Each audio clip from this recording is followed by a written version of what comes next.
Fort Frederick, found in the picturesque rolling hills of western Maryland, is a stone fort that dates to a time well before our country was born. Designed as a quadrangle with bastions on each corner, the stone walls, which are about 70% original, are 3 feet thick at the base, though it was not designed to withstand artillery fire, as our government didn't think the French could get their artillery pieces out to this area of the frontier. Built at a cost of $40,000, the fort began in 1756 with an 18-foot stone wall to protect the Maryland frontier during the French and Indian War. It subsequently was abandoned in 1759 when the threat of Indian raids subsided.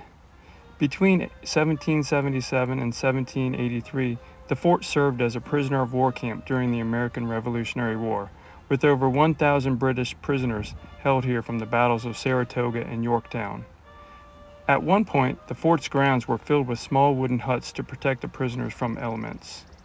After the war ended, the state sold the fort and the surrounding land in the 1790s. Fort Frederick was also garrisoned by Union troops during the American Civil War to protect the C&O Canal and the B&O Railroad, and there were several skirmishes fought nearby in 1861 and 1862.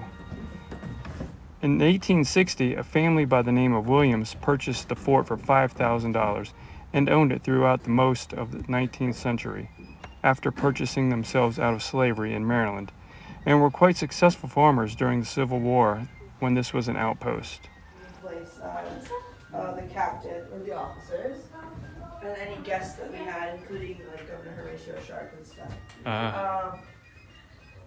So this right now, currently, we used to have it set up as like a dinner scene, but we have it set up as they're having a meeting. Somebody is taking notes and signing documents. But it's about whenever the Cherokee came to have a treaty with us here in the fort. The fort was named after Frederick Calvert, the 6th Baron of Baltimore.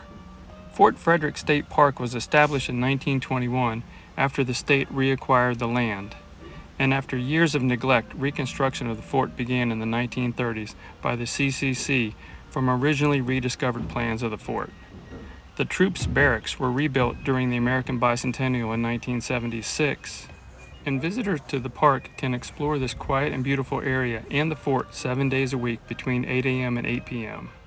The fort offers several living history programs throughout the year.